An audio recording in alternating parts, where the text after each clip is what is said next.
about him training you is that he personally has gone to the United Nations for an MUN conference known as the Global Model United Nations as a delegate of Bolivia, and also met Mr. Ban Ki-moon, since Mr. Ban Ki-moon was the Secretary General of that particular conference.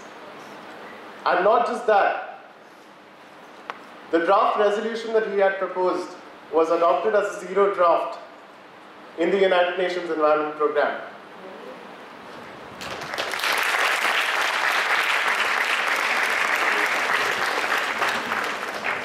So this is the second session of Pune Model United Nations. I'll just give you a brief of how this particular organization started.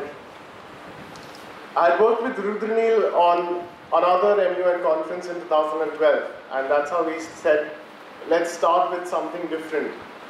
Not just the Harvard-MUN procedure. Why follow the same protocol that every other MUN is following? And that's when it struck. Why not start the UN for MUN procedure? Follow that particular procedure. And that's when Rudranil and me, we both started with Pune Model United Nations in 2013. And in our very first year, we were Pune's largest youth conference with 657 delegates. And after that, there was still no stopping us. This year, we've broken our previous record, and we are 700 registrations, 700 delegates for this particular conference, and still counting. We are once again Pune's largest youth conference. And not just Pune's largest, we are India's first Model United Nations conference to follow the UN for MUN procedure. We are India's first Model United Nations conference that has donated its proceeds to an organ of the United Nations. From our 2014 conference proceeds, we donated $500 US to the World Food Programme. And this year, it's my aim to make that $1,000 US. So we'll hope that we can make that $1,000 US. And I'm really happy that you all are here for the first training session. We'll be having 2 training sessions, one today and one tomorrow. Now both the training sessions will have different content, so you will have to attend both. It's not that you can attend today and not attend tomorrow. It's not the same content. And I request everyone not to come down the aisle from this particular side, because we'll be having the camera, so we wouldn't want any obstruction. And without further ado, I'd request Rudranil to take over. Thank you.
Is the screen visible to everyone?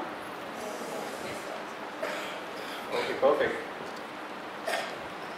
Any amount of United Nations conference will really not help until unless I'm well versed with technology. And that's where I've been failing from quite some time now. Sorry for the delay.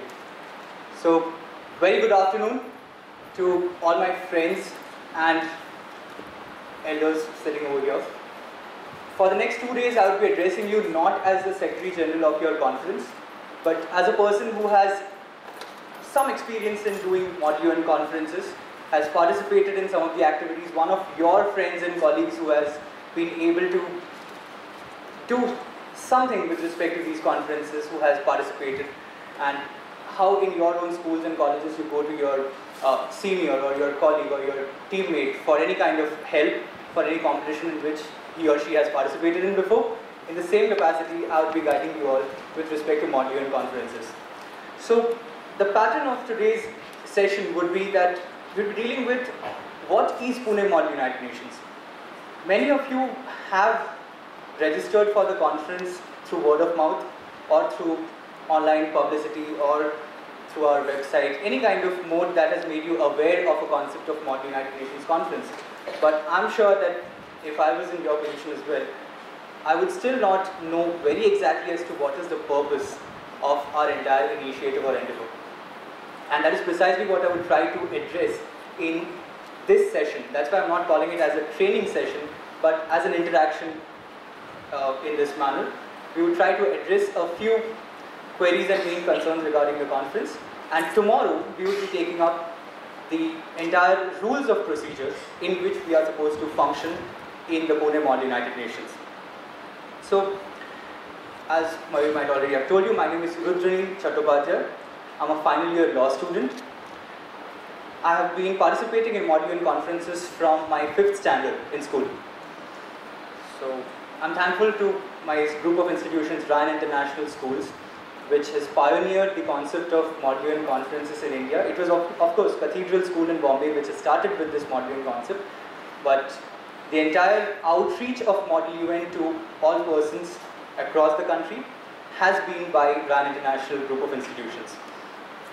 So my first conference was slightly memorable for me. Why? Because I was not allowed to go for it. Of course, I was in my 5th grade. Country allocation, South Africa.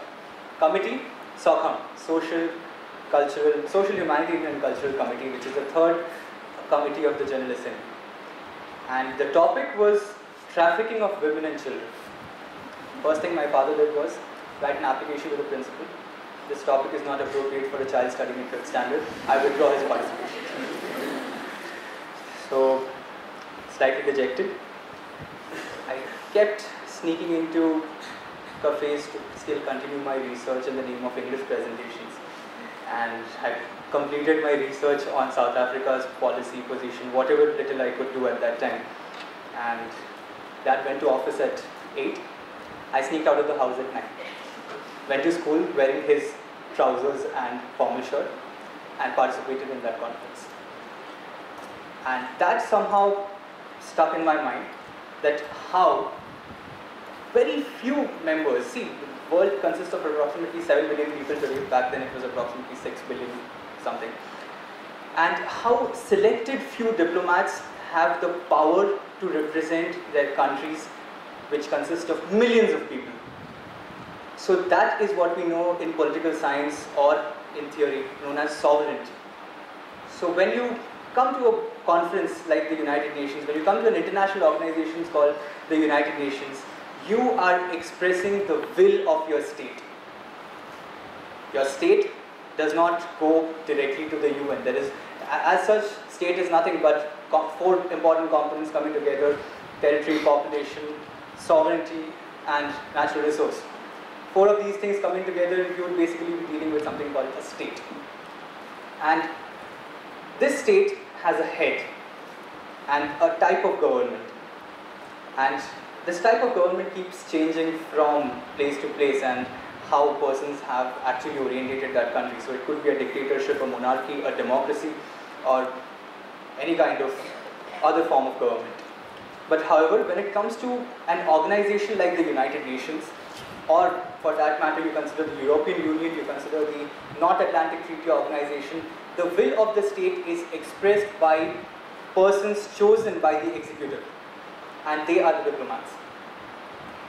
So the diplomats play a very important role in forming the policy of that state with other countries.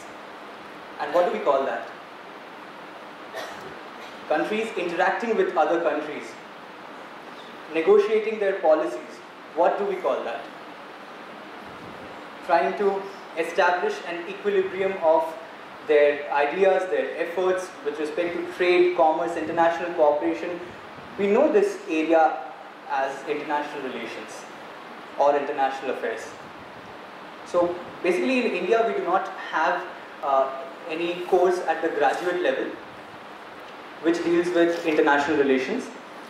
So that's precisely why I took up law, because I couldn't do a bachelor's in international relations directly.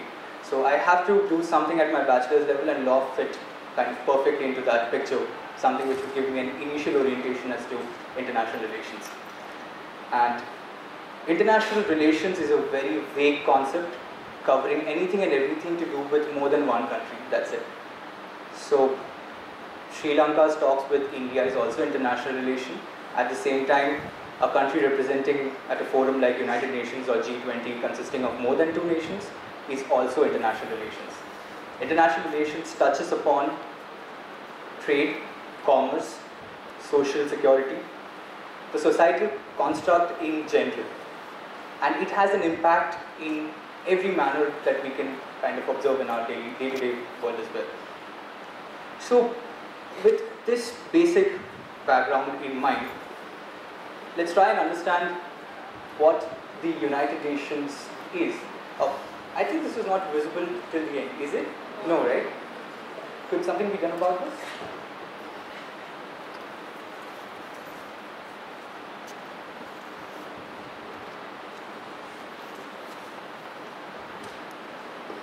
Just adjust the setup.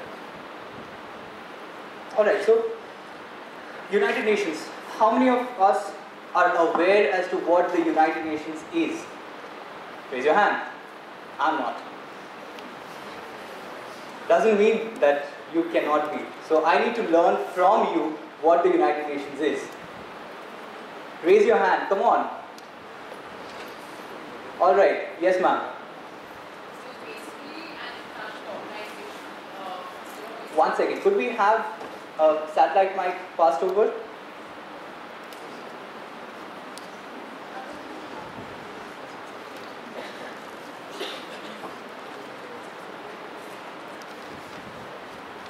Alright, so till then we could do with the intensity of your voice. Come on, go ahead. Basically, it's an international organization that is basically a collection of countries that come together to put the sort of world government. It's not a world government, collection of countries that come together. Okay, let's try and extract the keywords. Yes. And it is basically, I don't know, do away with any kind of international issues that arise. Do away with international problems that arise. Alright. Pretty much the idea, of course. What else? What else do we understand by the United Nations? Yes, ma'am. It was set up to avoid wars and conflict and shorter discussions on the problems can be shorter. Set up to avoid war, conflict, and to come to a conclusion, a productive solution. Promote international peace, important. What else? Yes, ma'am. After the formation of the League of Nations after the First World War, it failed. So then after the Second World War, they formed the United Nations for cooperation and security. That's right. So there was something called the League of Nations, existing when?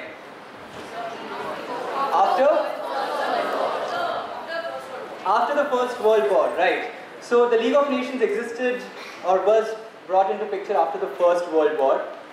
And once the League of Nations did not succeed in achieving its object as to international peace, we found that the Second World War abruptly started somewhere in 1939 with the chain of events that preceded it. And after the end of Second World War, the United Nations was formed. Now, okay, you wanted to add something to this. Alright, fine. So, now the backdrop in which we need to understand the United Nations as an organization is the fact that there were warring countries back in 1914 till 1919 when the First World War took place, after which the League of Nations, which was also an international organization, came into picture. But why did the League of Nations fail? Sir, Yes, sir. because there were countries involved, but not all countries were involved, and they were not willing to listen. And UN is more powerful than League of Nations. Alright, so what you said is correct, that there were countries involved, but not all countries involved. Why? Could we focus more on this? Somebody else? Yes, sir, at the back.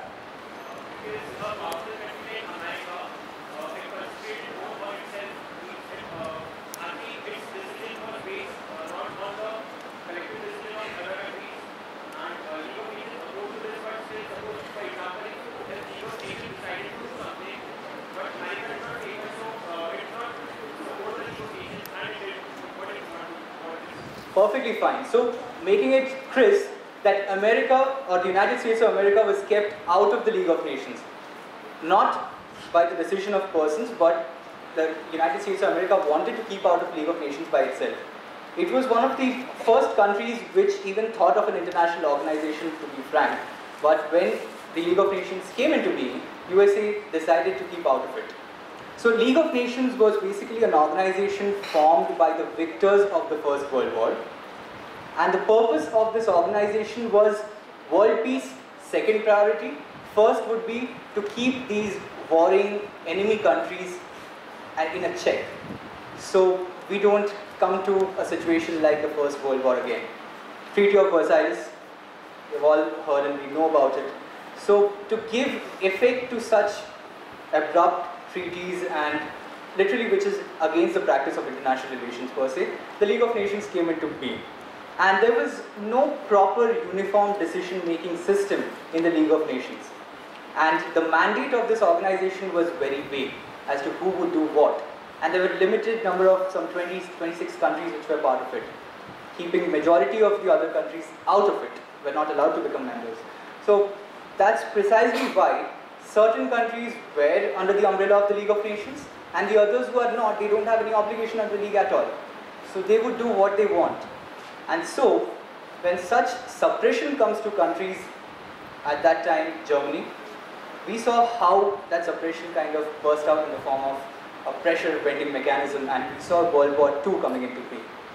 So World War II from 1939 till 1944 exhausted the resources of majority of the countries, be it the ones who lost the war, be it the ones who apparently won the war, because I honestly don't understand who actually won it. There is no clear victory for any country in a war. So to that extent, the idea of an international organization came into picture once again. And this time it was Winston Churchill, Franklin Roosevelt. They decided, by something that we know as the Atlantic Charter, that there would be an organization which would be a collective of countries, and its goal would be peace, and not to keep a check on other countries' growth and development. So there were 8 points in the Atlantic Charter, and one of this was that there would be a United Nations organization. They did not mean to keep the name of the organization as United Nations, they just meant it that there would be a United Nations organization, meaning that countries would come together in order to make an international organization of that nature and stature. And in the due course, approximately 8 to 10 other conferences and meetings happened in the name of the Moscow Conference, Tehran Conference, the Dumbarton Oaks, the last one which was important, the California Conference. All of these were important in deciding the modalities of the United Nations as an organization, and how and what would be the setup of this organization. So they decided that there would be something called the Security Council, there would be something called the General Assembly, what would be the other bodies which would be a part of this organization, and what would be their work and function. Followed by which, then membership was decided, that how many countries would be there, let's say in the Security Council. Then, what kind of membership would the General Assembly have? Will it be limited to certain countries, or will it have a wide membership of all countries who wish to be a part of the UN? So these specifics were discussed in these conferences, and finally we see that the UN Charter was adopted on 24th October 1945, so what we know as the United Nations Day. And the name of the organization was said to be United Nations Organization. Trygve Lie from Norway was the first Secretary General of the UN. And since then, 4 guiding purposes drive the United Nations, the first one being peace, most importantly. Why? Because this is an organization which has come from the ashes of a world war. So peace would be the first object. Maintaining friendly relations amongst all countries, the second object. Could you tell me by any chance what is the difference between peace and friendly relations? If there is friendly relations, there is of course peace.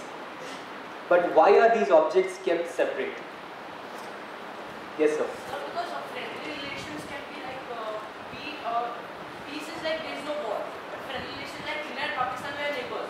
Officially we are not at war, but we are like enemies. So it's like that. Perfect. So basically, peace need not have friendship or friendly relations in it. An absence of war is sufficient to declare that there is peace in this zone. A ceasefire is sufficient to declare that there is peace between Georgia and Russia at this moment. But necessarily are there friendly relations? No. So first object is to prevent war through peace. Second object is to promote friendly relations between countries. Third is to maintain a socio-economic balance. Well, a very ambitious goal of the UN, but still it's there. So maintaining socio-economic balance across the countries to help the countries develop their economies, at the same time to harmonize international action with respect to anything that concerns more than one country in the world. So to basically sort out the international affairs of countries that exist in the world. So today, oddly, we have approximately 207 to 210 countries, not sure about the number, but 193 countries are member states of the UN, and the others have not yet been a member state of the United Nations. So an important factor for membership of the UN is that the country has to abide by the UN Charter and should be a state which is constantly participative in the acts of the UN or in the conferences of the UN in the form of an observer. And that's how we see that right in the beginning, when we had 51 countries who started out with the United Nations, today we have 193 countries promoting the ideas and purposes of this international organization. So what does the UN do? At this moment, this is a release from the United Nations Department of Public Information, which highlights the 10 basic things that the United Nations does. So I'm going to read it out for people who are not able to see this slide. The United Nations provides food to 90 million people in 80 countries. It vaccinates 58% of the world's children, saving 3 million lives a year. The United Nations assists over 38.7 million refugees and people fleeing war, famine or persecution. The UN works with 193 countries to combat climate change and make development sustainable. The UN keeps peace with 120,000 peacekeepers in 16 operations on 4 continents. It fights poverty, helping improve the health and well-being of 420 million rural poor. It protects and promotes human rights on site and through some 80 treaties and declarations. It mobilizes $22 billion in humanitarian aid to help people affected by emergencies. I think a very, very, very minute fraction of this is probably what we contribute towards the United Nations. Uses diplomacy to prevent conflict, assists some 60 countries a year with their elections, and it also promotes maternal health, saving the lives of 30 million women every year. So that's a huge impact. So to make this short and precise in one line, what the UN does is it mobilizes international action to bring in countries to cooperate and negotiate and finally set in a standard by which overall development of the human race and being could be promoted, right? Now we come into what concerns us as to what is a model United Nations conference and why are we even doing what we are doing through this activity or through this endeavor. So tell me something about this. Let's see, when I was approached by my school to participate in the first conference, there was no orientation, nothing. One simple fact that there is an activity happening in the school of this nature and people have to register for it. So, but then I understand that for Pune Model UN the process has been slightly different. People have tried to convince you as to why you should participate in this conference. So tell me, what do you know about Model United Nations? Anybody? Yes, sir.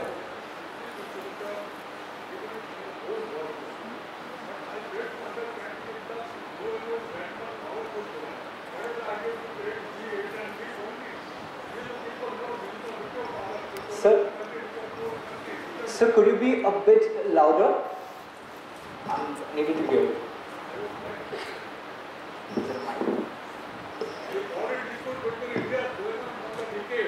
Yes, sir.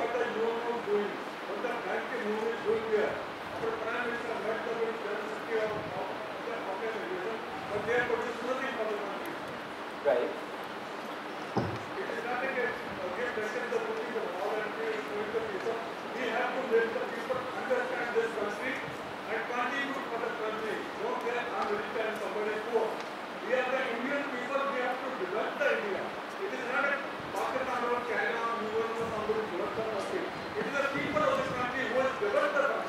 We absolutely share your concern, sir, and this is precisely the perspective that we have been carrying over.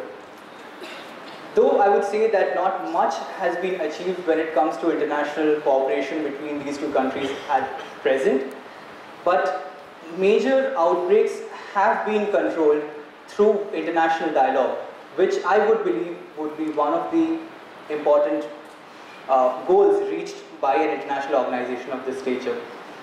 Now, coming into what a Model United Nations Conference is, or what is your understanding of a Model UN Conference? Yes, sir. Model United Nations for me is nothing but, as the name itself suggests, it's a model which we are trying to replicate something that would be actually happening in the UN. Exactly. Multiple countries are representing, as you said, through their ambassadors or through their diplomats. Right. And presenting the cases for their own countries.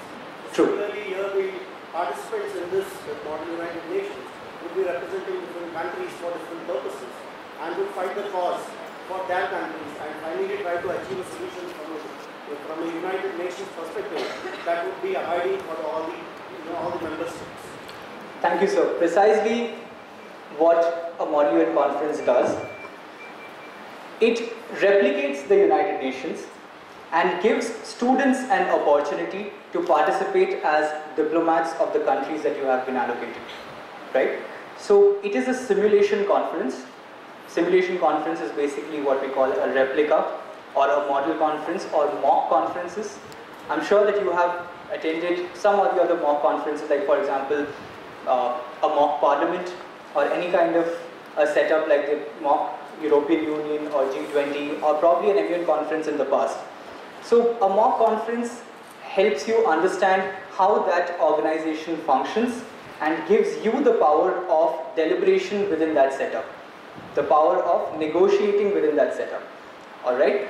So first thing is that role play is the most important aspect of a Model UN conference. So when you come in for a Model UN conference, the first thing that you do is role play as a diplomat.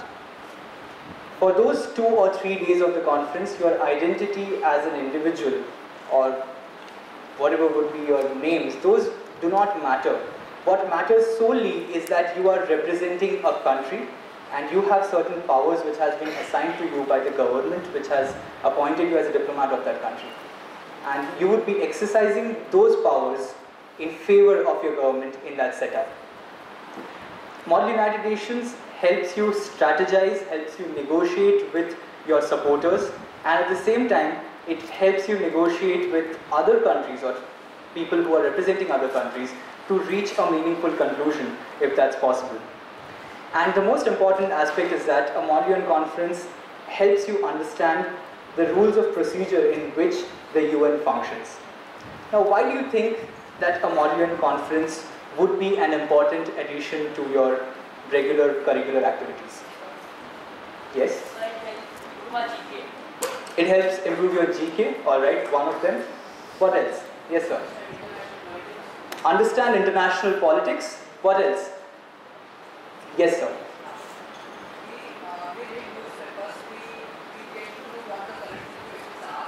Current affairs, alright.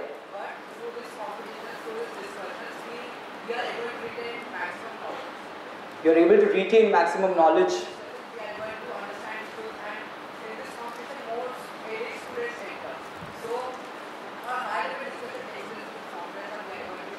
So I would understand that as by using your knowledge in a practical setup, you would be able to retain it better. Alright, what else? Yes, ma'am. I think most of all it helps to vote billions of manage. Form opinion about international issues which you would generally not be coming across in your day-to-day course of life. Yes, sir. Improves your public speaking very well. What else? Yes, ma'am. Negotiation skills, definitely. Yes, ma'am, out there. Sense of responsibility. Inculcates a sense of responsibility, true. Improves teamwork, essentially. Yes, sir.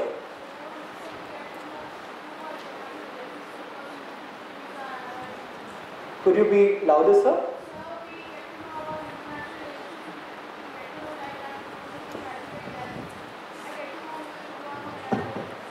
International Right. relations. So you get to know international relations, a better orientation towards international relations. Yes, sir. Helps you look at a particular issue from various perspectives. Thank you. Madam, right next to you. It's a new experience, and I think experience is the basic learning. So it's just a new type of learning, and maybe it even opens us up to a new opportunity we might be interested in taking up later on in life as well. A new method of learning that could open new opportunities for you later on in life. Very true. Yes, ma'am. Increases your self-confidence. Perfect. Yes. Develops your debating and public speaking abilities. Yes, sir. It makes you understand the United Nations. All right. What I've heard, you contribute some, if your, what do you say, if your conclusion about a particular committee is good, you contribute, you give your reference to United Nations, you contribute in some way. You contribute to the decision-making process at the United Nations. All right. Yes, sir. And almost active participation in common solutions for global level problems. Active participation for common solutions towards global problems. All right? Yes, ma'am. In my opinion, it would also help the youth of India for the future when it comes to important matter to draft policies and execution of those policies to actually help them do something for the nation by representing countries. Right Formation now, and in the execution. future. Okay, for example, what if students now, as a student, I would like to grow up and become say a politician. I would like to draft a policy, XYZ. So Alright. this as such helps me to actually take in mind different perspectives, and also helps, you would get a first-hand experience on what exactly can be done, how they should be done, the procedures, etc. Perfect. So, formation and execution of policies by a different method of learning that can help you develop practical skills in future. Perfect. Yes, madam, right up there. Broadens horizon from country-specific perspective to world-specific perspective. Good. You have actually dealt with my next slide altogether. So, even before I could... Yes, ma'am, please. A good exposure to the protocol that is followed in international conferences. Precisely. So, that was probably the only thing that I would have come to now, was the fact that the protocol and procedure, which is the most important aspect for the functioning of an organization like the UN. Now, the main thing would be that there are so many Model UN conferences these days, which schools and colleges are organizing, various institutions are organizing. So, why do we specifically need to have so many conferences, and what's your benefit of participating in so many conferences? To give you a basic idea, the concept of model conferences was started by the University of Berkeley. And they started out with something called Model League of Nations back in 1922. So from Model League of Nations, we have come to the Model United Nations, started out by Harvard in 1958. And from then till now, we have seen approximately 65 odd years of conferences. and numerous such simulations coming up in various countries, schools, colleges, etc. Now, one thing we need to understand is that all these conferences do not conduct their procedure or proceedings as per the United Nations. One thing is, when Harvard started out with its conference, they incorporated something called the Roberts Rules of Procedure. This is the rules of procedure which was followed by the US Senate. And these are parliamentary rules of procedure. Procedure that is used to conduct sessions in a national parliament. And the way sessions happen in a national parliament is much different than how it happens at the United Nations. One reason why, when you're talking about a national parliament or a senate for that matter, all persons present over there are citizens of that country. And there is a common, one single legal system that's governing them. So their method of deliberations are more or less aligned in a particular manner.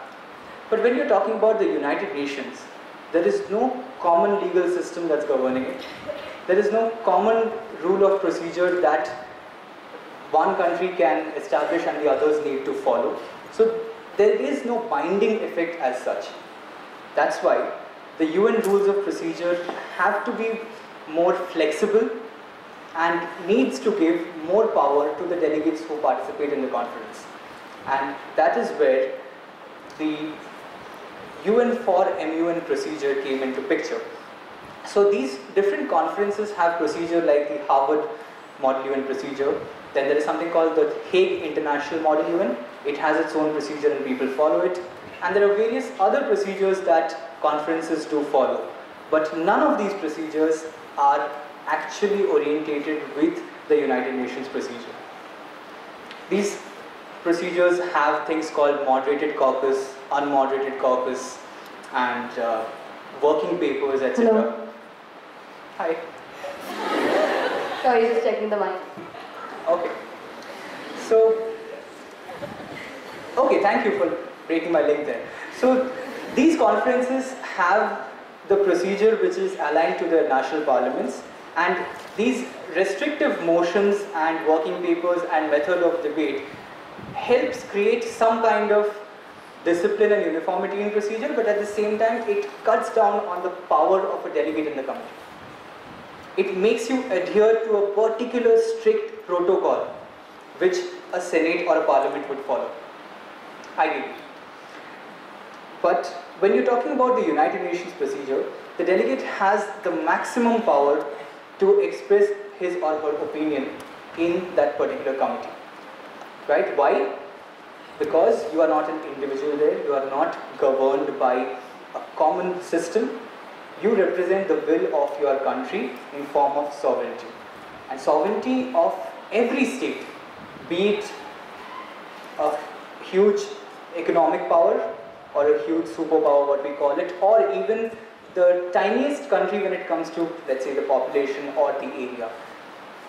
The sovereignty aspect is always going to remain at par. So when India says that I am a sovereign power, at the same time a country like Niue or Vanuatu has the same sovereign power that India has. It expresses the will of the state. And that is where the UN comes and gives the equal platform for all countries for deliberations. So bringing you to why Pune Model United Nations and why should you participate in this particular conference when there are so many other conferences happening. I'm not saying don't participate in them, but why you should also know and participate in the Pune Model UN conference. So well, Pune Model United Nations is basically an organization that organizes a conference every year. So apart from the conference itself, we do help schools and colleges set up their own conferences in the form of a Model UN, help people with public speaking, and maintain our social footprint as a non-profit organization. So Pune Model UN was started in 2012 by Mayur and I, and we both were having a common perspective to promote youth advocacy in general. So till now, you are in your school or colleges learning a set curriculum. Now it is probably time that you should know that something of this nature exists which could be a future course of your career. One of the important aspects as to why Pune Model UN helps or tries to spread international relations and international awareness as a career dimension. And along with that, we aim to promote discussion on international relations, negotiations, and other dynamic agendas and platforms in which the students try and understand how such a functioning happens at a global level, and at the same time working with more people, how it feels like. Right? So you might have done your school projects in groups and in small batches, etc. But when you're talking about 40 to 50 countries in one room who all have different policies, and at the end of it you're trying to reach consensus, you're trying to reach a common ground on one particular topic, that is a difficult task to take. And that's precisely why Pune Model UN tries to inculcate the idea of negotiation in every person who participates in the conference. So our conference started last year. In 2013, the first edition of the conference was convened in 2014, 17th to 19th January. It was at the College of Engineering, Pune. In all, including delegates, including our volunteer strength and the core committee, the total number was 840 members. Right? And this year we will be expanding further. It is the annual event organized by the Pune Model United Nations. It helps the youth to connect, at the same time develop a perspective towards UN as an organization. It helps you to amplify your idea about the UN and does all the things that you all told me today, what a Model UN conference normally does. It helps you build a different kind of perspective that general, regular education and curriculum may not give you, right? And at the same time, this conference has its one main objective and idea that we adhere to the United Nations for Model UN procedure, which is known as UN for MUN.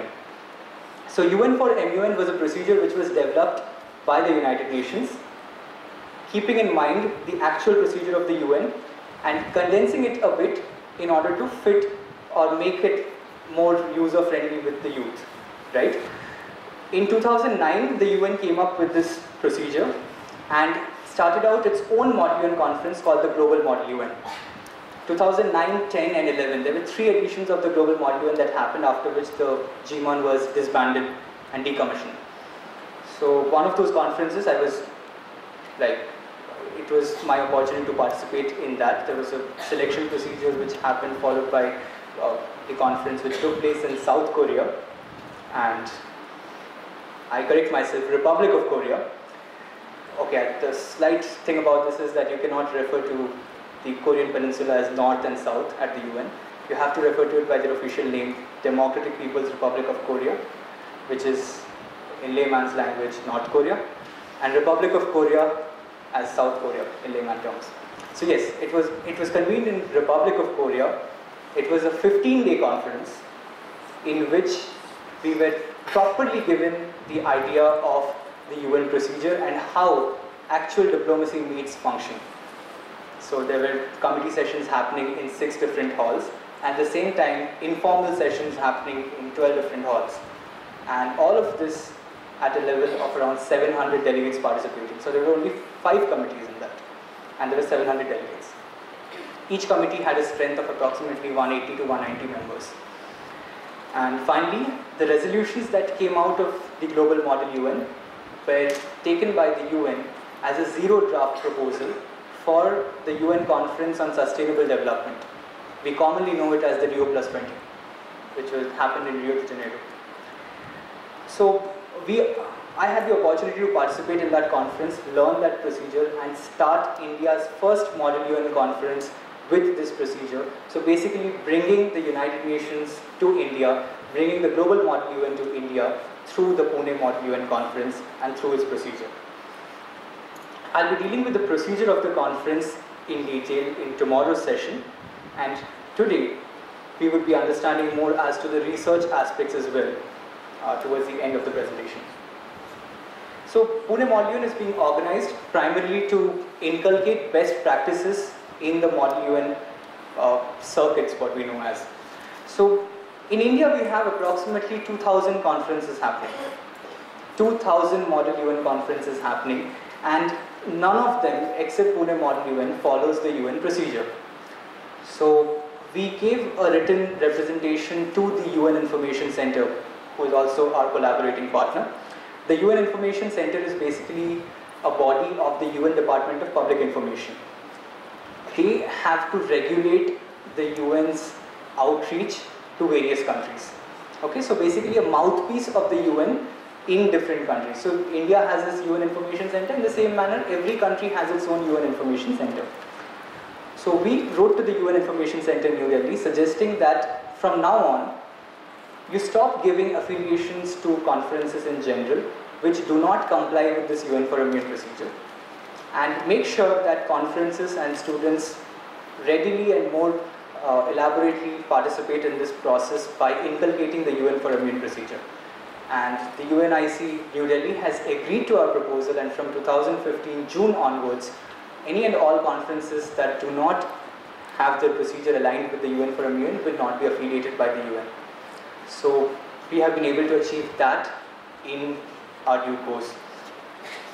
We are trying to formulate a network of participants who have partaken in the Pune Model UN conferences, so that in future, when you are in different positions across the globe, and you also would be in some or the other international position, probably many of you, you would be able to interact with each other on a common platform.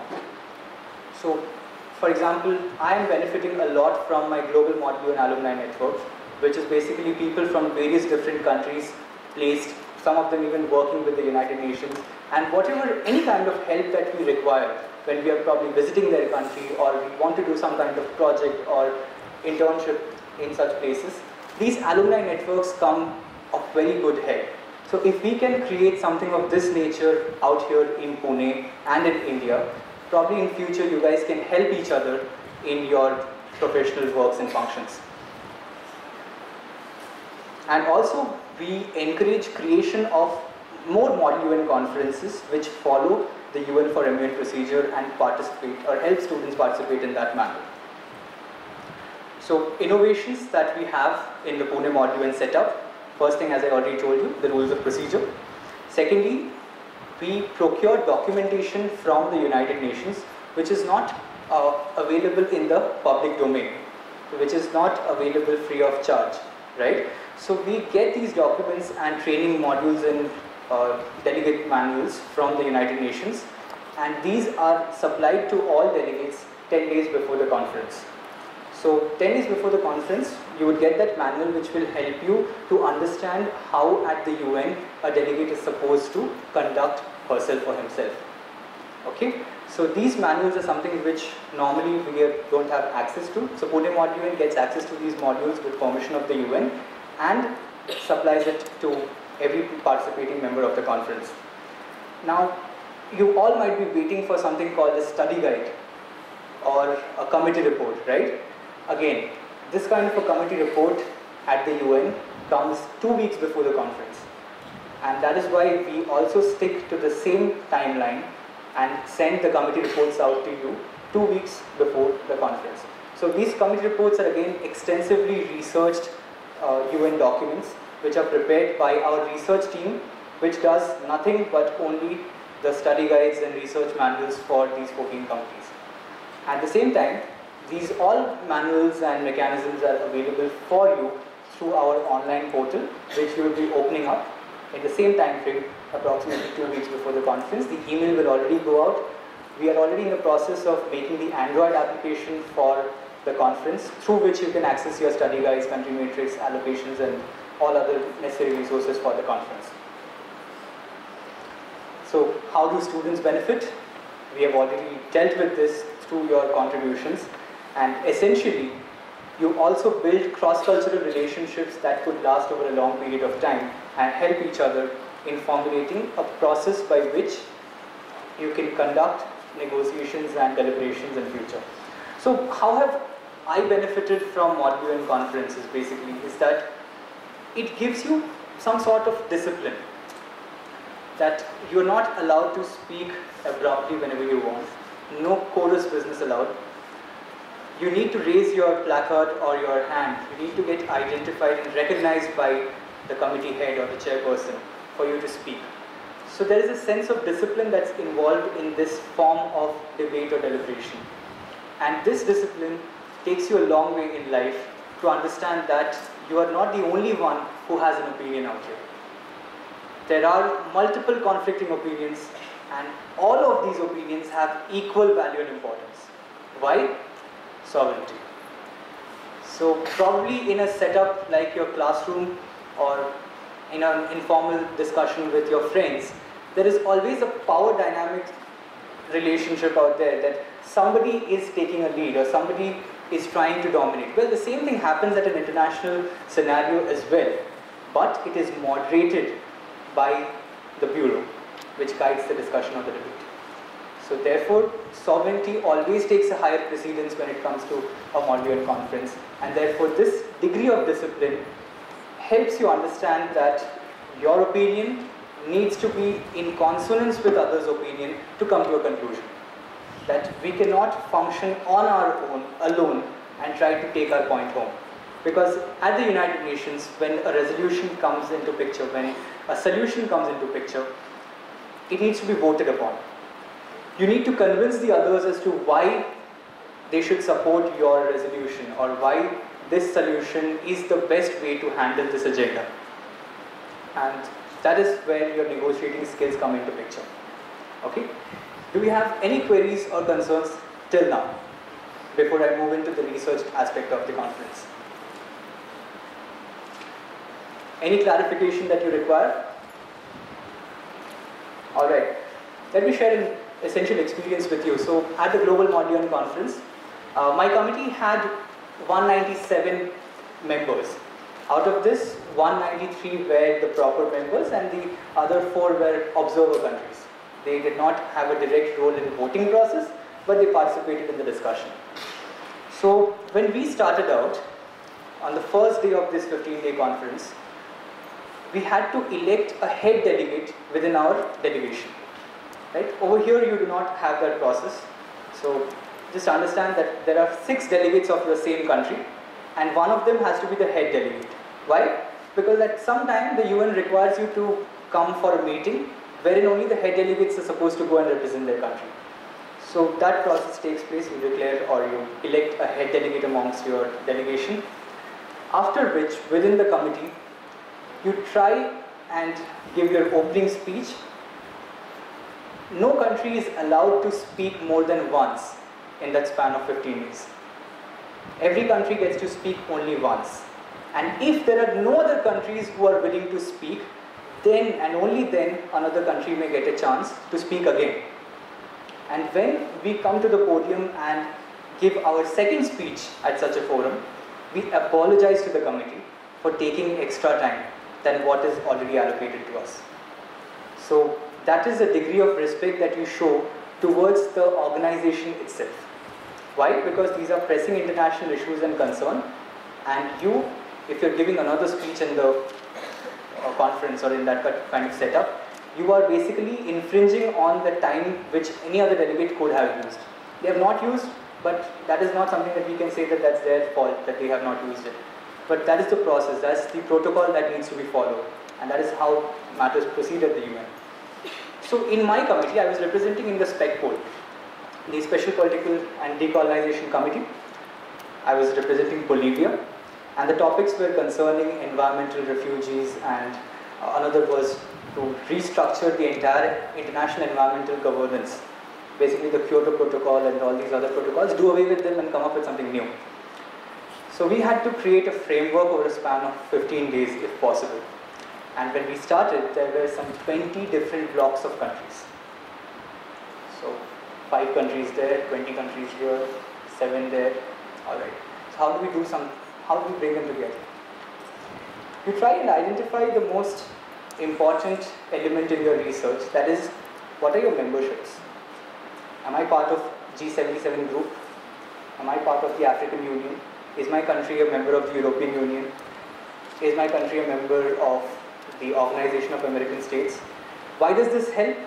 Because even at the UN, these other organizations play an important role in forming policies. So what I did was, I identified that my country is part of the G77, which is basically 105 countries plus China. G77 was the initial group of 77 countries, now its membership has expanded to 105. So if out of 193 I can bring in 105 in my favor, that will be more than enough to get a resolution to table. So we start out with negotiations with our neighboring states first. So try to get the Latin American countries together. Along with that, Costa Rica came in. Costa Rica was also another student who was from India, from Amity in Delhi. So we tried and formed our first block of 7 countries. And we decided how we want to go with the process. And we decided that this is the framework which we will follow. And this is a framework which we would portray as formed based on a formula. What formula, we don't know. But this is something which expresses the will of 7 countries, and this is something which needs to be adopted. Now, how do we promote this? We decided on which policies are in favor, which are the other countries which have similar policies like ours, and we started approaching them. So over the course of the next 7 to 8 days, we were able to reduce those 20 blocks to 7, and then finally on the last day when voting would take place, we end up with one block consisting 191 countries, or 190, yeah, and the other block consisted of 7 members. So this entire process was led by the delegate of Costa Rica and I. We formed, or we made these other blocks come together. And how does this happen? We need to negotiate at some places, and we need to be flexible with our ideas and solutions at some points. So certain things cannot be taken into the other direction at all, but there are some things from their points and resolutions that we could incorporate. So what we did was, give us your point, we include you as our sponsor. Give us your resolutions and ideas, let's see how this can work, sit with another UN expert and formulate our foreign policy issues, and put them as another author or sponsor of the resolution. See, we'll be dealing with these words and what they mean probably tomorrow, right? So basically, sponsors are the people who write or draft a resolution, and they are taken to be in the lead of making a resolution, okay? So we gave sponsorships to all countries. We didn't say that, yes, this resolution is drafted by USA and UK, or let's say Bolivia and Costa Rica. If you want to join, then join, otherwise don't. This approach would never work. So we were like, okay, fine, put Bolivia and Costa Rica towards the end, give everyone else the floor before us. So at the end we had 190 sponsors, so 3 pages of sponsors only, followed by the resolution. And we can't still write the whole committee because it's technically not the whole committee. So finally, when we dealt with these 7 other states, sadly we had to tell them that now even if you wish to put forth your resolution, the forum may not accept it. Obviously it won't. 7 against 190, but still we have to say that we may not accept it. We make them understand, or we give them the hope that it might be considered, it may not be, but it would be in your best interest to join this side. And through our deliberations, we got some points, we made them as one of the co-sponsors, and finally, when the resolution was put for discussion, it was 193 countries against nothing. So all 193 countries were in favor of this resolution, and even the observers were in the favor of this resolution. So what happens is that you try to negotiate and create a common ground where the other countries will also feel comfortable. If Iran approaches, or if USA approaches Iran and asks them to disband their nuclear weapons or any kind of nuclear machinery or mechanism that would be, or that is in development in that country, nothing would directly happen. Sometimes that direct measures are required, but when you're talking about a forum like the UN, you need to create a common ground where the other country to whom you're approaching with your idea feels comfortable, does not feel that in accepting this idea I would be violating my country's policy. You need to make them understand as to why accepting this proposal would be in their benefit more than in your benefit. And that is when that country would actually agree with you. And not just agree with you, the country will participate with you in convincing other states. So when you are talking about, let's say, a bloc which has a leader, so maybe the SAARC countries and a particular country which has taken the lead of guiding the SAARC countries, if you're approaching that one country and you're able to convince them, then that country will bring you the other 7 to 8 members of SAARC. So in this manner, bloc formation within your conference does help. So the first point of your research should be identifying who or which blocs you belong from. So this is what brings us to the research aspect of it, that most importantly, we need to identify which blocs we belong to. At the UN, there are 5 main blocs. One which consists of the Asian countries, the African group of countries, then the Latin American states, the Eastern European and others, and the Western European and some other Asian countries in that group. So there are mainly 5 different regional blocs that exist at the UN, and representation to any UN body is based on these 5 regional blocs. So when you see the composition of the Security Council, which is the most important decision-making body of the UN, you would see that maximum number of members are from the African states. Why? Because Africa has the maximum number of countries in that group. So representation happens at that manner. Next would be the Asian countries. After that, the Latin American states. After which you have the Western European and others, and finally the Eastern European countries. So in this manner, regional blocs are divided. Do you want me to repeat the blocs? Okay. The biggest bloc, largest bloc is the African countries. African countries, followed by the Asian countries or the Asian regional group. Followed by that, you have the Latin American states. Then you have the Western European and other countries. And lastly, you have Eastern Europe.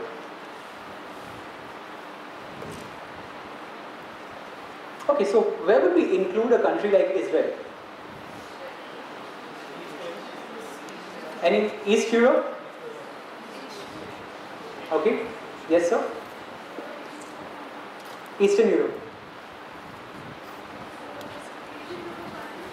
Eastern European countries, okay. Any other thoughts? Asian countries. Asian countries, okay. Anything apart from that? No? Yes? There is no specific block for Middle East. Middle East comes within the Asian group. No problem, we are learning. Well, Israel falls under the Western European and others. Why? Others. So others consists one of Israel, because Israel has decided to not align with any other countries. And it always would align with the Western European countries. So it falls within the Western bloc. And what other countries you think are involved within the others? Anybody said US? USA? Okay. Yes sir? Australia, New Zealand. Because if you see, how and where would you place Australia? There is no particular continental or regional bloc that's there. So absolutely correct. Australia is a part of the Western European and others group. And how about USA? Any idea? USA? Anybody who would like to take a call as to where or which bloc does USA fit into? Okay, United States of America. Western European and others? Alright. Interestingly enough, the USA does not belong to any of these 5 blocs. It has chosen to stay out of these regional blocs at the UN. So delegates of USA present here, note down, this is an important aspect of your country's policy. Fine, so how many of you have gotten your allotments and country committee allotment, whatever, what do you call it? Alright, how many of you have not gotten? Okay, so after the session, please get in touch with us and get these allotments sorted. because from now on, we really need you to focus on the research aspect of it. So how do we proceed with the research? So today we will deal with how we proceed with the research, and tomorrow we would see to it that in the rules of procedure, how do you use your research to make the best use of this conference. So the first thing that you do when you receive your country is what? The current problems of the country, the background of the country's culture, and the GDP and everything. Alright, a basic understanding of the country through online portals. Foreign policy. What is foreign policy? How it interacts with other countries. Okay. Where do I find the foreign policy of a country? External affairs. Okay. Official website of the country. Alright, so this is precisely what you do. The first thing that you do is you go to the official website of that country. Why do you go to the official website of the country? Because online portals which are not maintained by that country can give you figures that can range to anything. Okay, your gospel rule number 1 is do not follow Wikipedia. Keep that online encyclopedia out of your research, you do well. Very simple reason being that Wikipedia can be edited by anyone. You just need to create an account. There are certain articles that anybody can edit. There are certain articles which have moderators, but more or less we have also seen sometimes how Kashmir has been chucked out of India in an official Wikipedia article. So, well, you can't absolutely rely on Wikipedia because you never know the background from which the author originates and how they want to portray that article. So Wikipedia is somebody's opinion, very well versed and washed with the facts. It is often a good start to understand something from Wikipedia if it really does not affect your general course of life. But if there is something which is very important to you, then I would really suggest that Wikipedia is not the starting point. So when it especially comes to your country and you are representing as a diplomat of your country, it doesn't look good if you start with Wikipedia. Nobody's going to ask you, sure. But when you are starting with your own research, you have a responsibility that I'm representing as a diplomat of my country. And if, imagine, a diplomat of a country goes and starts with Wikipedia for their understanding of their own country, doesn't look good. How do we start? We try and look for the official portal of your country. Okay? So any kind of GDP or cultural matters or any form of government, demographics, anything that we need to understand regarding a country could be obtained from the official website of your country. So, very basic example that I've put in is that the government of India has a website called india.gov.in. Similarly, your countries will have different extensions towards the end. For example, ireland.gov.ie. That's for Ireland. US normally ends with .gov. So try and find the official portal of your country and get a decent idea about what is your country. Have an understanding as to where it is placed in the world. Please do get to know. Probably in the days of the conference, nobody will ask you where your country is placed in the world map. But suddenly, let's say you're discussing issues concerning Africa and you have no idea where your country is. And you're like, okay, am I supposed to speak? Yes, of course, your country belongs in the African continent, so you are supposed to opine on this matter. So to know and understand or to participate more effectively, do know how and where your country is placed on the world map. Also know what is the cultural background of your country, what is the distribution of population in your country, what different cultures and opinions belong to your country, what is the type of government that your country has. These issues are important because it reflects the policy of the country. If Afghanistan today has a set of policies, it originates from the type of culture that is prevalent in the country, the type of government that is existent in that country, and the culture from which the leader of that country hails. At the same time, when we're talking about democracy like India, the policies of our country do reflect the party from which the leader is elected. At the same time, our past records of foreign policy do also guide us in that process.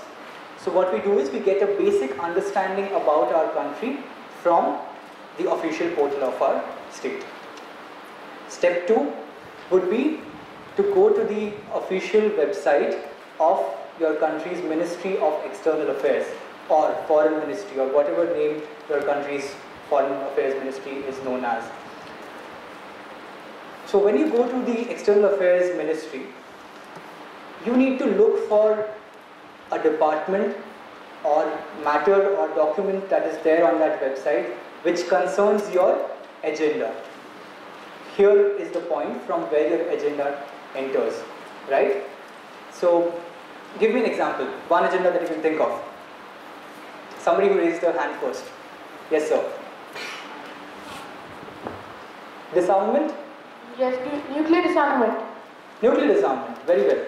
So nuclear disarmament is such an issue that I could blindly say that every country would have a department or policy making body, even if that consists of 2 members, based or placed for nuclear disarmament. Something like outer space could also have a department for it. Policies governing the matters concerning outer space could be one of your departments. What else? Ebola outbreak. Security Council delegates, how many of you are here? Okay, perfect. So Ebola may not be a separate department altogether, but you can always have a department within your state's website which deals with health emergencies with other countries. Okay, so these are things that you need to understand and try and make use of. You may not find the direct keywords of your agenda in that website or on that website, but you need to see what comes closest to your agenda. Yes, sir.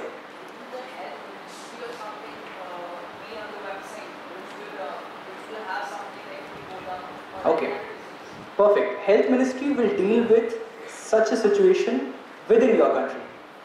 But through the Health Ministry, can you try and understand the foreign policy of your country? That requires your External Affairs Ministry to come into picture, right? So it may contain links from the Health Ministry which will help you understand the policy better, but it may not have something to do directly with the Health Ministry. So I'm just, many 193 countries have different ways of designing their website or putting or arranging information.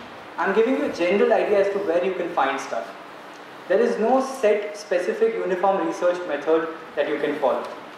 This is probably the best method that helped me, that I'm trying to make you understand. If you find another way of doing things, please do write to me and let me know. I can learn from you. Alright? So External Affairs Ministry, another place where you try and look for the keywords of your agenda. Okay? So when you open the website, majority of the websites these days contain a box on probably the right hand side or left hand side upper which says search. You can put in the keyword. Give me a really long agenda that has no end. HRC. HRC, delegates out here? Human Rights Council? Yes, your agenda is pretty long if I remember it correctly. What does it say? Give me a gist. Related to?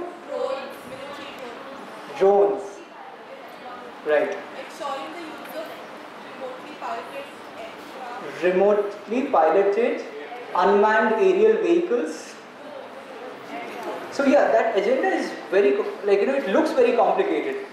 The analyzing the effect of remotely piloted unmanned armed or aerial vehicles, etc. So finally what you need to understand that we are talking about drones. Okay? So if you put such a huge agenda, Google will say I give up. Okay? But if you put it on Google search or something, you might get relevant documents. But if you're putting that on your country's external affairs website, not many of these websites have good servers, so it might just even crash.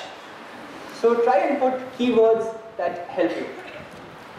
So probably you can at most go for unmanned aerial vehicles, but that would be the maximum. You can put in drones, you can put in mechanical warfare or use of aerial vehicles in warfare. So that would include manned, unmanned, all these kind of things. So you need to start thinking of the related topics to your agenda. That can give you more information. Okay? Give me another agenda. Let's deal with all the 14 committees and how we can go about it. Could somebody pass me the conference brochure? Yeah, it's right there. Okay, so let's go in a proper orderly fashion.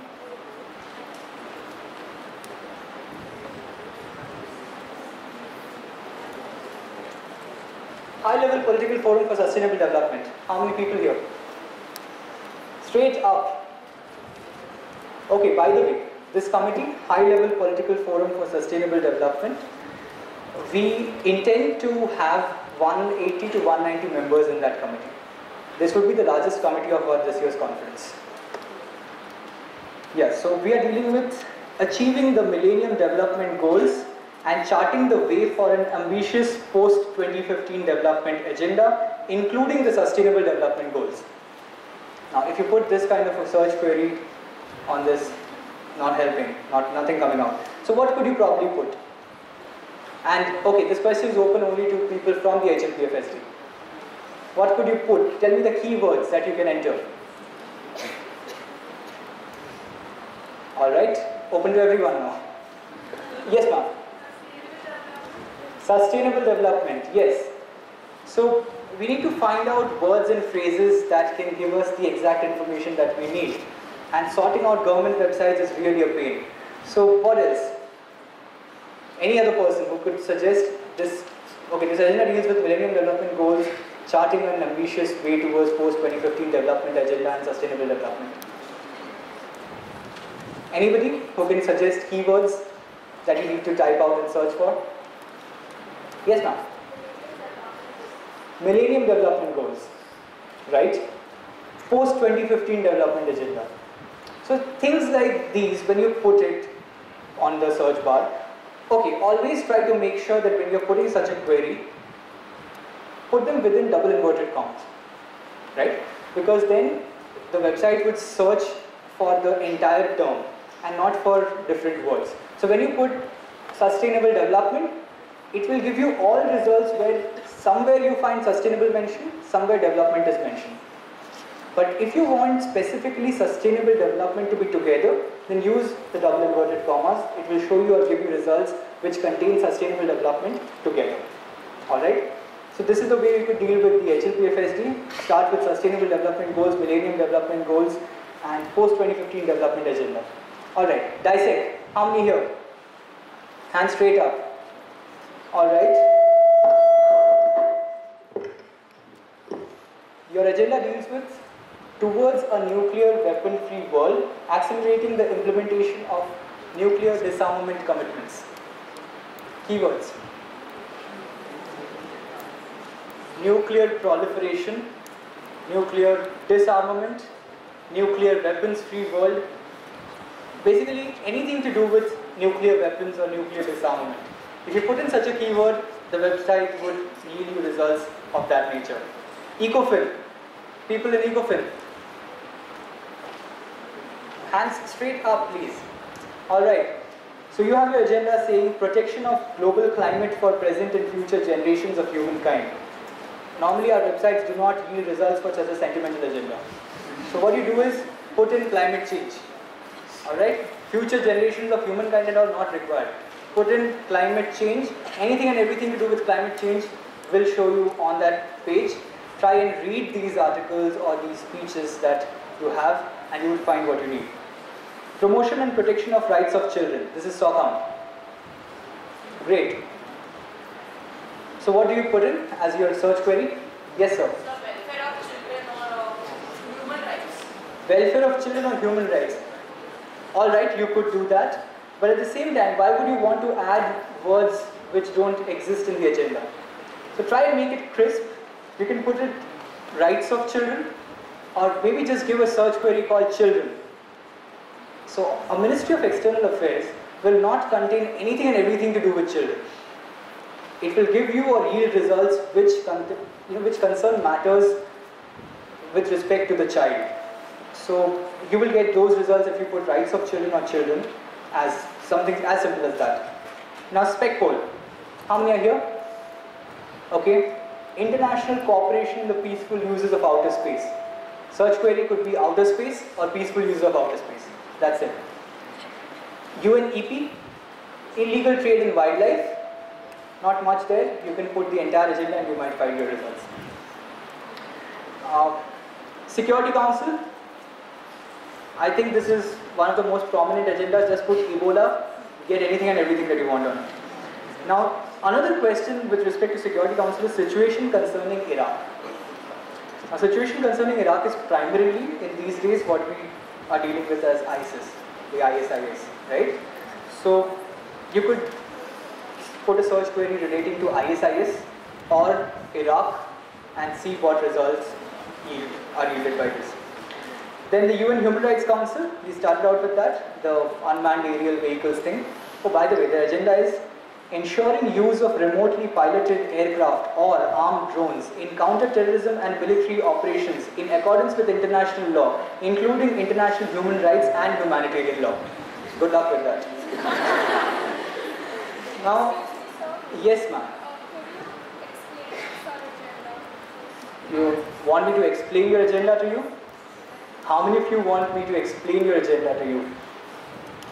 Okay, not many. So what I would do is that if you could approach me after the session, then I could explain the agenda to you as required by your committee. Alright? UN Economic and Social Council, only lucky people out here, poverty eradication. No math there, not at all. UN Commission on Crime Prevention and Criminal Justice.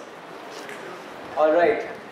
Use and application of UN standards and norms in crime prevention and criminal justice. So this is a very important agenda. So what you can do is, you can put in UN standards or norms for crime prevention. Or you could deal with crime preventions and criminal justice. I'll tell you one thing, with respect to this agenda, there is very little that you can find on your Ministry of External Affairs websites. Alright, primary source of this information would be from the UN website only. So CCP, CJ people can actually cut down on the External Affairs website if you wish to. Okay, you can still go and search for it, no harm in doing that. But to the best of my knowledge, you might not get much information on your Ministry of External Affairs. UN Commission on Social Development, agenda deals with promoting the rights of persons with disabilities and mainstreaming disability in post-2015 development agenda. So you can put in disability rights or disability or mainstreaming disability. Things like these can yield you the proper results within your ministry's website. You can also put in disability policy, which can give you the appropriate results. Then UN Commission on Population and Development deals with fertility, reproductive health and development. All these three could be put in as separate search queries and it would yield the result. UN Commission on Narcotic Drugs. International cooperation to ensure the availability of narcotic drugs and psychotropic substances for medical and scientific purposes while preventing their diversion. Just type in narcotic drugs. You'll get what you require. Now UN General Assembly, 6th Committee, Legal. How many of you are here in the Legal Committee? Okay, all law students, I believe, right? Criminal accountability of UN officials and experts on mission. Limited data available on your External Affairs website. You will have to start with the UN website directly. Okay. Next you come to the permanent mission of country to the UN. Now, one query might arise to you that why are we even looking at these websites? What are we trying to derive out of it? At the end of these processes, what we ultimately arrive at is your foreign policy. Okay? Foreign policy is not a single document that can tell you that, well, this is how your country acts or interacts with other countries. Not at all. Foreign policy is basically, it's a process through which your country's policy is developed over a period of time. So, your speeches of your member state ambassadors, of your diplomats in various forums regarding topics that concern your agenda, these decide your foreign policy. So at a particular forum, your committee's head or your country head might have spoken something regarding nuclear disarmament. That shows that the state is inclined towards it or not. And in the same manner, that can help you understand what is your country's foreign policy regarding that topic or agenda. Alright? So from these websites, when you get the relevant matter, articles, etc., you copy paste them on a Word document and try and highlight the important issues or important statements of that you find. These will tell you what is your country's position on this topic and how your country wants to deal with these situations. Okay? Any question regarding this? Yes.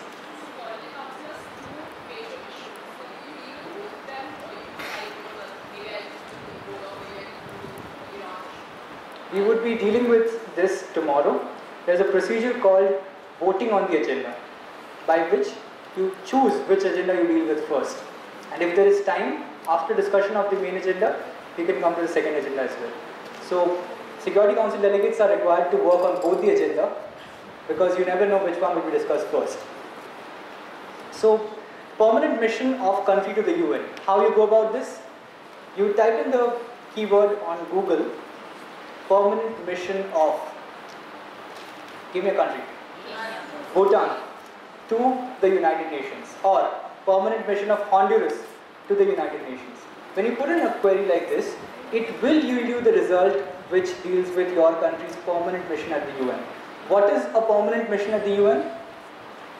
Any idea? Okay, you know that countries send in ambassadors and they set up embassies at different places in different countries, right? So, United Nations, the place where the UN is, or the UN itself is an organization with an international character. Okay? So, it has a different personality altogether. So, countries send in embassies at the UN also. And these embassies are known as permanent missions of these countries to the UN. So, we have a permanent mission head of India to the United Nations. This person is basically the focal point of India to do anything to do with the United Nations.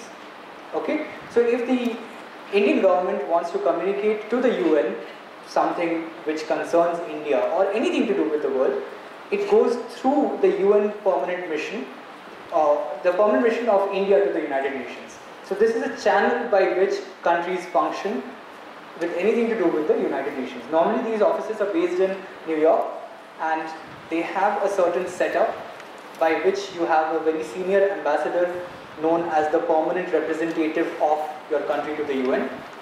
So you will find that on this website, this particular person or his subordinates have given various speeches at the United Nations or in other forums which concern maybe your agenda or some other world agenda. Okay? So when you're visiting this website, it will also contain a search query or it will contain links which would say documents, press releases, statements made by the permanent representative, etc. What you do is, you need to go through these statements and the documents that are available on this website to see if anything on this website deals with your agenda. If it does, then take due note of it because this is also an important factor in identifying your country's foreign policy. Okay? So try and understand what these permanent representatives state in their speeches and what your country wants to do or does not want to do on a particular agenda through these statements that have been given. These are all important components of foreign policy. Again, you will not get foreign policy on one particular place or website. You need to collect and gather information, analyze and understand the foreign policy of a country. Okay? After which, once you have exhausted the first three sources, you move on to the the United Nations website itself. What's the website? un.org/en. Because the UN website is on 6 different languages, you go to the English website. Now on the UN website, you would find loads of information placed on the homepage. What you do is, you would see that there are links to the General Assembly, Security Council and all these other allied committees. And there's also a search box to the UN website to the right hand side of the page. So on that search box, what you can do is you can put in the name of your committee. And when you put in the name of your committee and hit the search key, you will find the link to the committee's website. Every committee of the UN or every commission of the UN has its own website or a web page that deals with the information of their meetings or their proceedings. And the best part about all these agendas that you have for the Pune Model UN Conference 2015, these are all current topics which are discussed at the UN. So if you're telling me that there is no information available on this agenda, then that is just not possible, because there is n number of documentation on each of these agenda, and they are all documented on the UN website. So how you need to go about it is, go to the committee website and look for this agenda. You may even try to give a random Google search query with the entire agenda. You will find direct documentation of the UN. Now, giving you an example of, let's say, DISEC. DISEC delegates, you can go online, go to the General Assembly website, and on the General Assembly website, you would find committees. First committee, second committee, third committee, fourth committee, fifth, sixth, alright? Go to the committee that concerns you. So if you're DISEC, it's the first committee. ECOFIN, second. Third is SOCOM. Fourth, SPECPOL. Legal committee, sixth. So go to that committee, and when you go to that committee's page, on the left-hand side is the normal pattern for all UN websites. On the left-hand side, you will find links to bureau, documents, press releases, links, important statements, records of the UN, etc. Go to documents. When you go to documents, you would find preparatory documents, resolutions, reports. Each of these headings can yield you results regarding your agenda. So when you click on them, you will find n number of documents available, and there you would have a search box again. You can type in your agenda if you want fully, that's also possible. Here is one place, if you type your agenda in entirety, you will get a proper result as well. Why? Because these agendas are actual direct UN agendas, and if you put these on the UN page, you will get the direct relevant results for it. So if you want a direct method to do it, go to the UN website, on the search box, type your entire agenda, hit search, you will get all relevant documents. If not, go to the committee's website, try and focus on which documents you require, from what year, etc., and you will get them.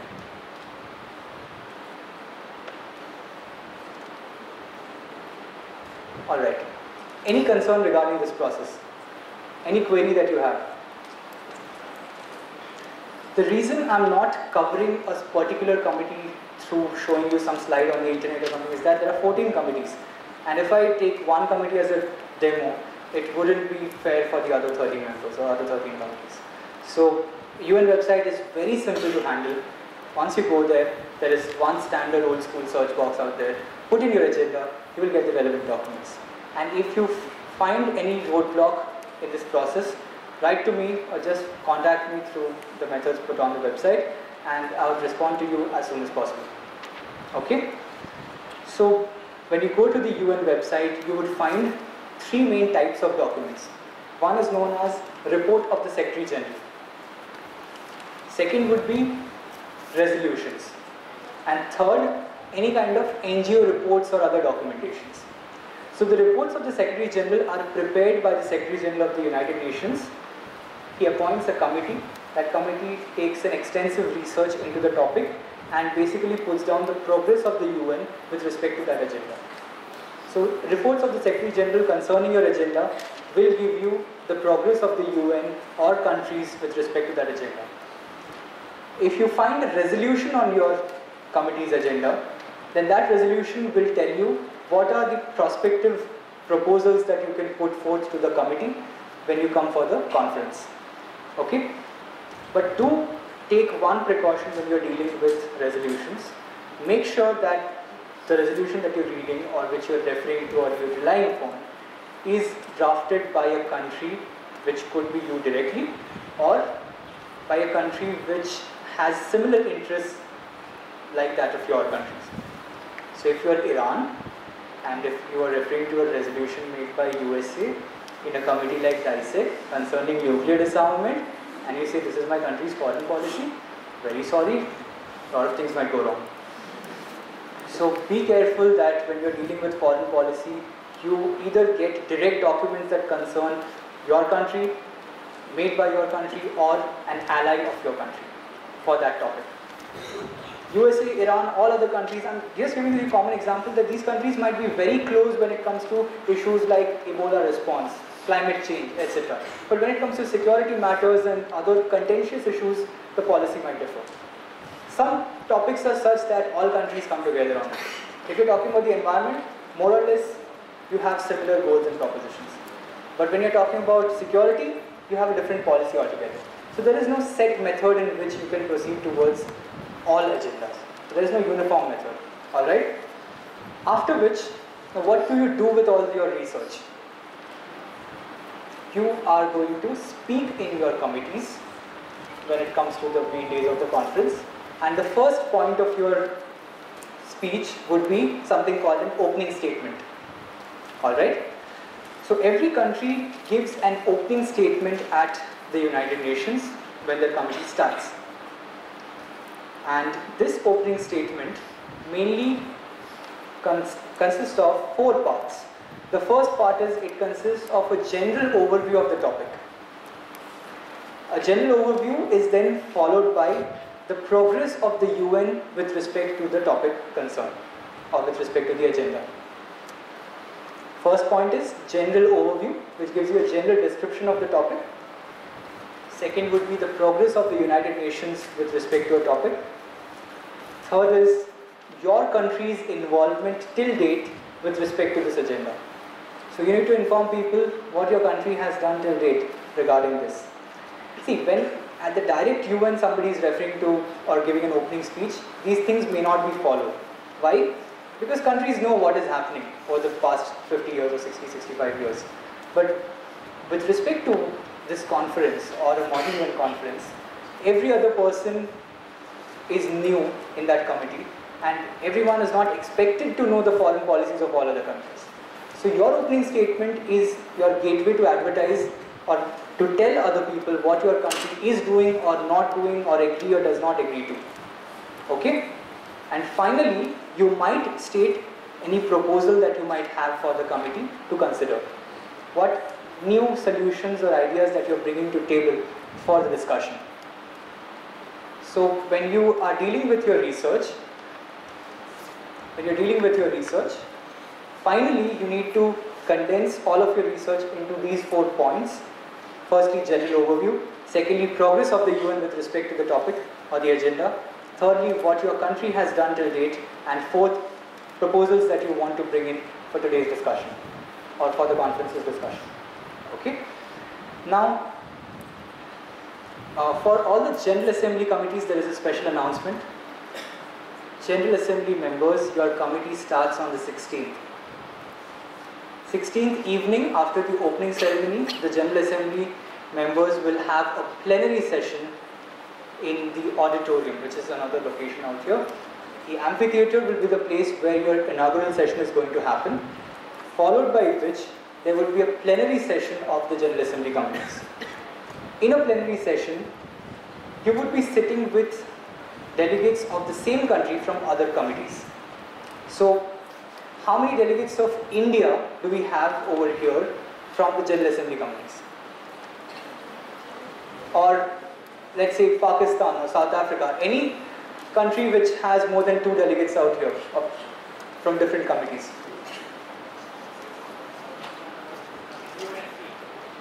Alright, for time being sake, let's consider that they are from the General Assembly. You both are from which country? Pakistan. Any other delegates of Pakistan here? Okay, yeah, out here. 3 delegates of Pakistan there, 2 there. So these 5 would be sitting together for the plenary session. In the same manner, might be, let's say, India or USA. So whichever delegates of different committees belonging to the same countries are present at that time, they would be placed or sitting together. In the plenary session, what happens is, there are certain countries who are pre-decided to give an opening statement. You may or may not be selected. Why? Because it all depends on who is the current chief of your regional bloc. So depending on that, we would approach you to prepare an additional opening statement for the plenary session. It's a matter of formality that needs to be done in order for a General Assembly session to start. At the UN, General Assembly cannot break into different committees until unless a plenary session precedes it. Okay, so this is some basic procedure that we are going to follow this time. And after your inaugural session ends over here, the opening ceremony, we would be asking you to move to the auditorium where you would be sitting or placed according to your countries. Alright? So for that one evening, you're going to sit with your country members from other committees. You may or may not know them, but that's the idea of diplomatic relations out here. Any questions that we have? Yes. How much time do you get to speak?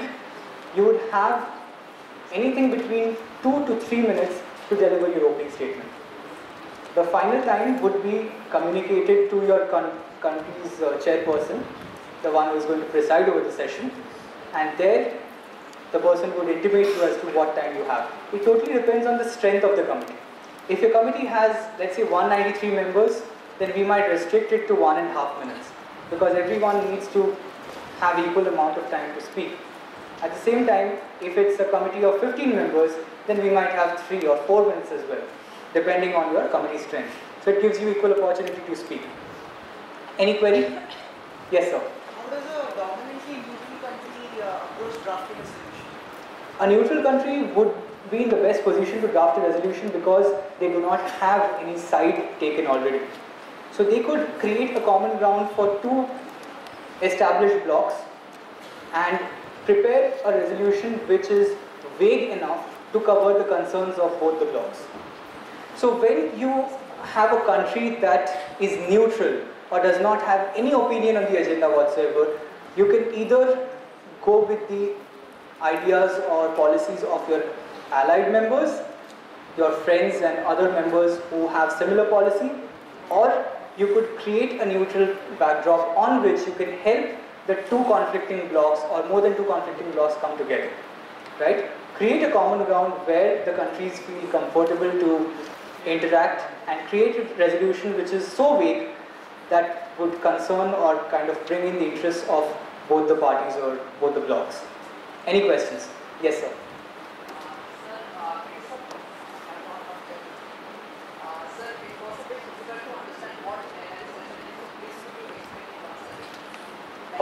In a plenary session, you would be, what country is yours? Colombia. So if you have other delegates of Colombia in other committees of the General Assembly, then all delegates of Colombia would be sitting together for the plenary session. Do you get this much to start with? Alright. Now once you are placed in your country groups or your delegations, there are some countries who by procedure need to give an opening statement for the plenary. Okay? Once this opening statement is given, the committee is then open to any other statement that any other country would want to give, and the President of the General Assembly, who will preside over the session, will decide which countries can speak. It could be an extempo. And then, after that procedure is completed, the session is declared closed. That's all. So plenary session is a matter of formality which needs to be adhered to for any General Assembly committee to function. So it's kind of a prerequisite, because without the plenary session you cannot participate in a regular committee session. So this is another point of the UN that we are trying to incorporate within our system, where you get to experience the plenary session. Probably from next year onwards we would expand the conference in such a manner that the plenary session would be more elaborate. But as of now, for this year's edition, we have only this much. There will be some selected countries giving speeches, followed by which, if you have prepared a speech for the plenary session, you may give so. Your plenary speech will not concern the agenda of your committee. It is a general speech which is given towards the best interest of your region or the world. It could touch upon anything and everything, okay? But to do with world politics and your country. That's all. Any other query? We would write an email to you explaining these in more detailed fashion so that you would be able to understand. Yes, sir. Sir, are we always supposed to be on the defensive for a country, sir? Like in the dissect for the nuclear disarmament. Should we always be on the defensive or can we criticize a country? You may definitely criticize another country. You need not always be on the defensive. You could be on the offensive. But how do you decide if you are on the defensive or the offensive? You need to see if your country in the past has been defensive or has been offensive. If your country has done something over a period of time, let's say 60 years, it has always been defensive, on the day of the conference you cannot be offensive directly just because I'm the member state delegate of my country and I can do anything. No, that's not done. So if you have India participating in a forum where we are discussing the Israel-Palestine issue, India would try to create a common ground for both these parties to come together and resolve the dispute. And won't say directly that Israel is at fault or Palestine is at fault. This is a totally different. See, this is where you change your foreign policy. So if you're doing something which your country has not done in the past 60, 70 years at the UN, then you're changing your country's foreign policy. This is how you breach your foreign policy and this is how things go wrong. Any other question? Yes, sir. Are there any minimum in terms of the set of rules? Are there any minimum points to be adhered to while drafting a resolution? This is the minimum a resolution should contain, or this is the max, or are there any boundaries to it? Because an agenda per se cannot give the details of the specifics, but that can get or that need to go into a resolution. Right, sir. So are there any rules about that? Yes, resolution drafting is an essential aspect of Model UN, wherein there are certain set rules. One thing is, which is known as the format of the resolution. There is a given format that I will be discussing tomorrow, that there is a heading, certain set of clauses that give you the general introduction to the topic, and certain set of clauses that give you the operative solutions to it. Okay, so that format needs to be adhered to. There is no limitation as to the number of preambulatory or operative clauses. There is no limitation as to that, but there is a method in which that resolution needs to be written and that needs to be followed. And your resolution should adhere to the mandate of your committee. What is mandate? Basically things that you can do or you're authorized to do, and there are certain things that you cannot do or you don't have the power to do. So if today a General Assembly committee decides to take actions on certain international conflicts, you cannot do so because the UN Charter does not give you that power. It gives this power to the Security Council to take actions. General Assembly resolutions have to be vague enough to cover certain points to reach a common ground for countries to develop international cooperation. So General Assembly resolutions cannot take decisions. Functional commissions, as in these other commissions that you have, other councils that you have, they cannot take any decision. Decisions can be taken only by Security Council. So these are certain mandatory provisions that need to be followed, format needs to be followed, and the method of writing, punctuations, these are the basic things that need to be followed. Apart from that, the content of the resolution could be anything that the countries are authorized to do by their own governments. And there is no limitation as to the number of clauses that could be there in the resolution. Does that address your question? Alright. We could take last two questions. Yes, ma'am? International press, basically we also have a body called the UN News Agency, which some conferences call the International Press. The UN News Agency members would be given some prior training before the conference as to how you need to report or write UN reports. Okay? How many of you are from the International Press present over here? UN News Agency? Alright. Do you have any prior experience from other conferences? That is brilliant to start with, because some conferences require you to write spicy articles. What's happening in the committee? Some gossip, some news. But no, here we would require you to write strictly like policies that we need to adhere to and reports that show the progress of the committee with respect to the agenda. That would be all. And for this, you will be given a manual kind of thing that can help you to write such an article. Okay? Any other queries that we have? One last. Yes, ma'am?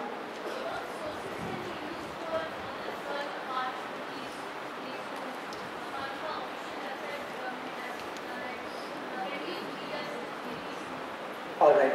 If your country's government has relied on certain other media, then you can do so. But apart from the sources mentioned over here, you cannot use any other source because that would be against your country's policy. Countries normally depend on their own sources, which are their government website, which are their own national press if they have any, official press, and the UN statistics could be the same. There could be situations where the UN website tells you something and your country's website might tell you something totally different. What would you stick to? The country's website. Because sometimes the country would say that what we say is the only thing that we agree to, which is true, and the UN sources, we don't know where their sources are from. So you are representing your country, you don't need to show or represent the idea of the UN. The executive board who are going to chair your conference, they will not take any offense on that. You can strictly say that this is what we maintain and this is how we would like to proceed. Okay? So, are there any other concerns that you have with respect to the committees in general? Right? I hope you are aware of your agenda. The ones who have gotten their allocations, are you all aware of your agenda? Yes? Okay. Now, some basic things that I need to highlight, I will just take a minute more. That in this conference, we are very and strictly averse to anything that is close to discrimination, bad behavior, and anything that goes against the diplomatic courtesy of a conference. You are representing as a diplomat of your state, and you need to maintain and conduct yourself in that manner. No talks which would demean your country or another country will be permitted. Any kind of sexual innuendos or anything that could constitute as sexual harassment is also highly discouraged, and literally it would lead to disqualification and other further action.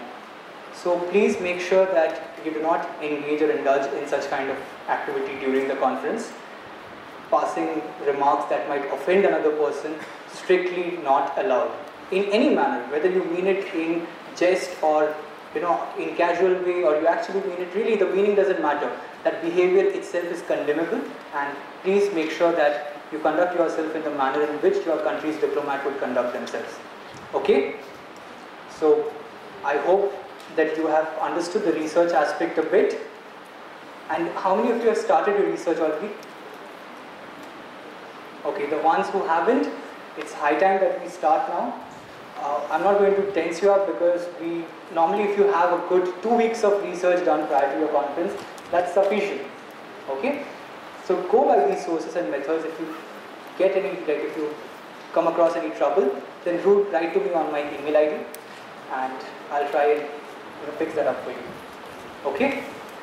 Mayur would take over now for a couple of minutes, and then you're free to go for today. Tomorrow, please make sure that you bring a writing material with you wherein you can note down the rules of procedure, basic stuff that we are going to follow, and we'll also send you videos and other materials which can help you in the due process. But as of now, for tomorrow, you need to bring a writing material with you. Alright? Thank you so much for cooperating with me. All the best.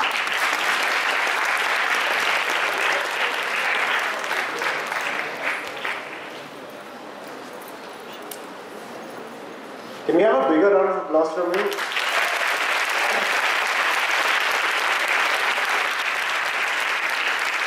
It's not easy to stand out here for 2 hours straight, and Rudranil is used to doing that now, I think.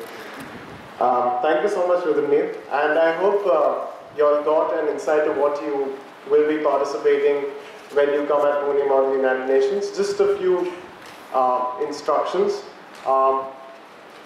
To keep you updated, we are also in the process of making an Android app. As soon as that is up, we will be informing you, which you can download on your Android phones, so that we keep sending you reminders, all the allocations, your study guides, which is accessible on your phone as well. Other than that, we will also be sending you the code of conduct and other materials that you would require for this particular conference. The Charter of the United Nations will also be sent to you by email. I'm extremely sorry if in case your allocation has reached you after 30 days of your registration, but we had a lot of things going on due to which there may have been a delay. And if in case you have not been receiving any email from me, you can always drop me a message. My phone number is on Pune Model United Nations website. It's punemodelun.org. You will get all the info required for whatsoever concern you have. You can always feel free to write an email to me regarding any concerns with respect to the logistics or anything. And with respect to your research procedure, you can always write an email to Rudranil. We'll also give you his email ID. Sorry, putting it here.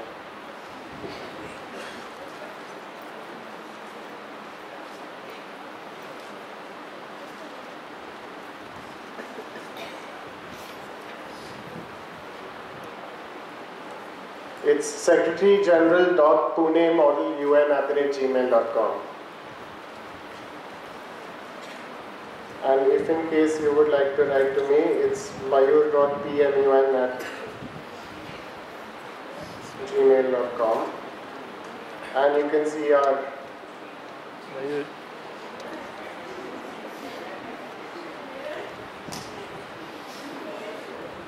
autocorrect.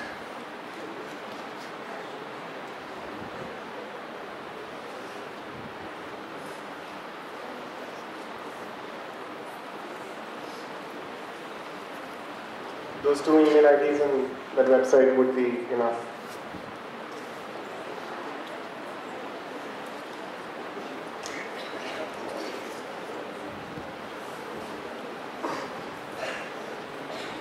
Thank you so much for coming for this training session, and we hope to see you tomorrow again sharp at 3 p.m.